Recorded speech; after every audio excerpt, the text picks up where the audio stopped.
second of our journeys around the year's four corners. Lavinia Greenlaw visits Cornwall to watch the spring equinox at work.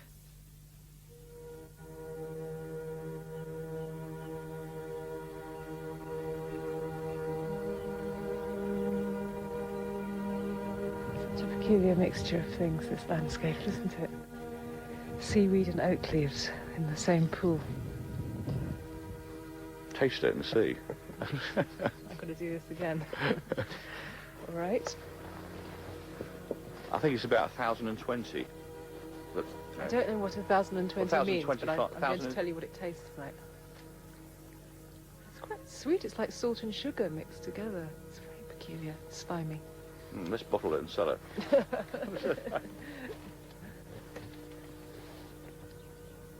It's so still.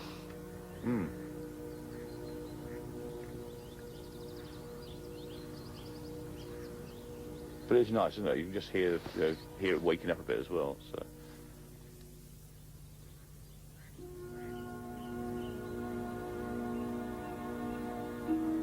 It's March the 21st, the spring equinox, when the sun is in line with the equator and so at its closest to Earth. This means that it adds more than the usual magnetic pull to that of the moon, resulting in what's known as equinoctial tides. These extremes of high and low water have a dramatic effect on the landscape. This is the Fal Estuary in Cornwall, and I'm on a boat with Andy Brigden, the harbour master of Truro and Penryn. We're now in, or just inside the mouth of the Ruin River. It goes all the way up to Ruin Lanihorn, and it was a port in its own day, back in the medieval days. It's a shame you can't see it. It's just beautiful, it really is. There's no pylons on the skyline or anything like that. It's just lovely old overhanging oak woods draping down into the creek here. It goes on for about 2.5 miles further up there. It's now silted up quite a lot. I mean, it was known years ago as the White River, simply because of all the China clay waste that used to come flowing down from the China clay mines. How deep is this water? Not very, because the tide's going out, and I don't want us to get caught. It'll be a few feet, I should think, but we're in a very shallow boat here. I was very surprised when we came around the corner and there was a ship. Yes, and I suddenly realised we're not deep inland. No, you and thousands of others. I mean, that you've got a very, very narrow channel, but it's quite a big depth, and it's naturally so. So probably in that area there, you've got a minimum depth of at least 15 metres. So all the ships can just sort of come up with their drafts, which are quite, that'd be 6 or 7 metres, and just lay between two buoys there, and they're relatively sheltered. And we offer a service to ship owners who want to bring ships up for layup.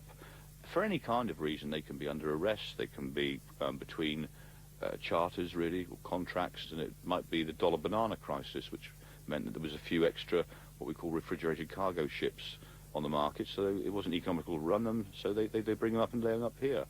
It's strange, because it feels like such an out-of-the-way place, and yet you're talking about international crises, sending things floating up the river. Well, that's right, yeah.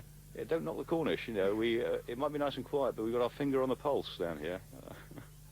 The upper reaches of the Fal Estuary seem like such a still and secret place, yet all kinds of things wash up here.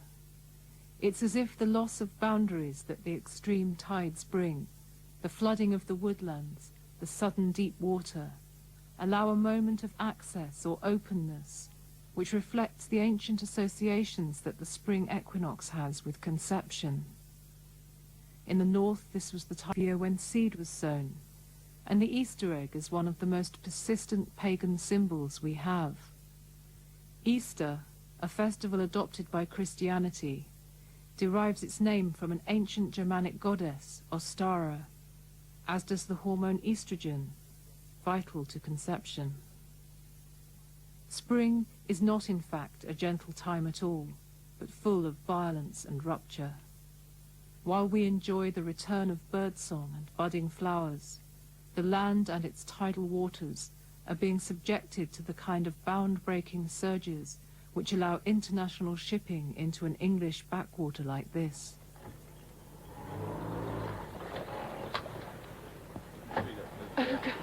Seaweed hanging off the trees. And that's just as I said before, you know, you get the higher than normal tides, higher than mean high tide, so the water will go quite up here, and then of course when the water goes back out again, it just leaves these draping down. We're just passing right under the hull of the ship, which seems to me to be almost perched on its toe in this shallow water. And you realise that it's almost like an ice skate. You've got this hull going down to a blade sitting in the water. And like the trees, everything at the point where it meets water has a hard, dark edge. And the water is so still that the boats are also reflected entirely within it. You can look down or up and see the same thing. Now we're going very tightly, to me it seems, round the bow of the ship, between its anchor chains. Such heavy chains. It's an extraordinary view. It's looking straight up from underneath the ship. How high would you say this ship is? 60 feet high, at least.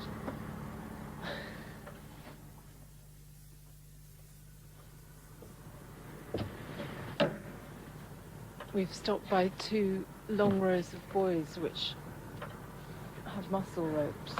I'm surprised that mussels are up here because it doesn't seem very salty, the water. Taste this one now. I think you'll find it's A bit a lot nearer your required taste. Oh, that's extremely salty. So Yeah. we've just come round the corner and Yeah, we're in salt that's water. right. So the mussels wouldn't Well, don't forget grow. you get a river flow coming down from all the rivers where Oh, that's the really creeks are. salty. You get the first thing I've had today. you get a fresh water flow, and the fresh water, being less dense than salt water, will be on the surface. So in the rivers where there's a freshwater input, you will be probably, if you just put your finger in, you will be tasting, you know, quite brackish certainly, but nearer fresh water. A bit lower down on the main body here, the salt water with wedges, then you will be having salt water. So we're going to find a mussel. Which is what you just had. Okay, we'll head on back down to King Harry Ferry. You're looking frozen. I'm all right. Very bracing.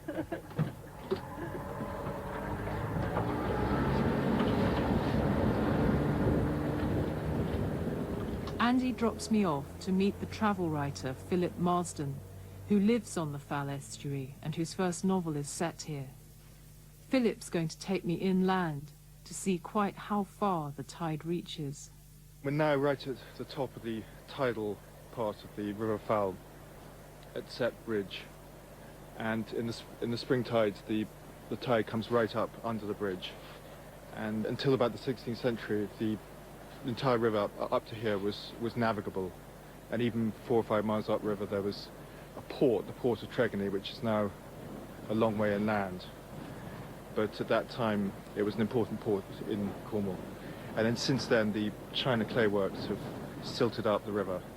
The entire valley now is full of silt and grown over with reeds and grasses. Should we try and get across to the edge? How white the Oh soil yes, is. is it kaolin? Exactly, kaolin. Good for diarrhea. After spring tides, you always get a strange collection of detritus that comes down from upriver. Which can be any sort of rubbish that's thrown in, but after Christmas you always get 1 or 2 Christmas trees which float down on the spring tides. And big oak boughs as well. The springs come and sort of flush out these woods of anything that's loose. Right now it looks as if somebody's just drained the river. It's extraordinary, as if the river's just disappeared. It's mud flats and tiny channels of water. It's like sometimes it's sort of huge breathing in and breathing out. And on the big tides, it's a sort of huge, huge breath. And it does empty. And then comes flooding back. And you can see, I mean, it is a flood. You see it skimming across the mudflats with the scum and everything else before it. And likewise, when it goes out, it's more frightening then, because if you're up on a boat and you see it draining, it just goes in a matter of 10 minutes. You can be stranded. The high tide and its deep waters are, of course, followed by extreme shallows. It's a moment of revelation when the mud is suddenly exposed and all sorts of things are caught out. I came across the usual detritus, driftwood, plastic bottles, even a rubber duck. There were also a number of rotting hulls, which Philip Marsden explained had been unexpectedly abandoned. Many of the local pilchard fishermen who went off to the First World War did not come back, and those who did soon found it to be a dying industry. There are leisure boats too, forgotten and left to rot. There is here a strange tension. It's in many ways an impenetrable place, timeless and untouched. It's also a place where the constant flux of natural forces is most evident, and where events in the wider world reverberate. Somehow, for me, living by the sea, the daily ebb and flood of the tide seems such a simple thing. It just comes in, goes out on a 12 and a half hour cycle. And there are tide tables which tell us exactly what time and what the height will be, and you can refer to them like a train timetable, almost more predictable than most train timetables. But in fact, the tides are immensely complex, both in their effect and in their cause. I mean, anyone who spends time on the water knows that the tide itself can be a help and a hindrance. You can use the tidal streams to help you get faster along the coast, or it can prevent you getting into a port at certain times, or whisk you out at the same port at 7 or 8 knots. Actually, we could, if we want to scramble about, we could get into the woods here and then walk round. If it's not too boggy. They're not normal oaks, there's these twisted scrub oaks, and they do come right down, and the lower branches touch the top of the tide. We went past on in the boat that had caught seaweed in their arms. Oh yes, yes. So this odd sight of branches, oak branches, Hanging with weed. dripping seaweed, yes. Here, the spring tides are always in the evening. You get the very big, low waters at the middle of the day.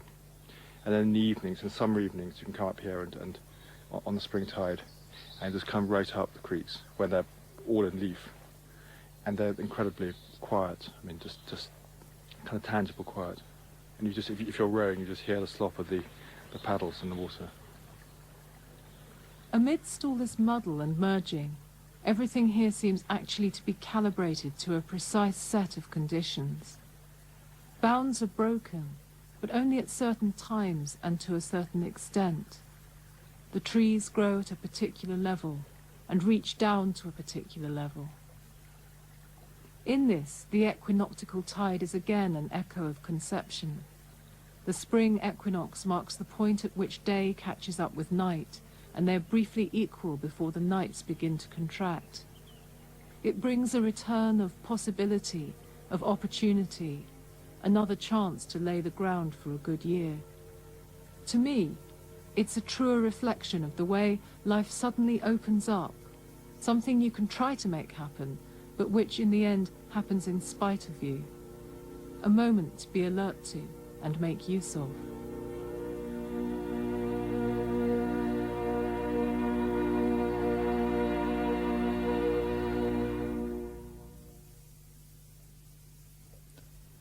The Year's Four Corners was presented by Lavinia Greenlaw. You also heard Andy Brigden and Philip Marsden. The programme was produced in Bristol by Tim Dee.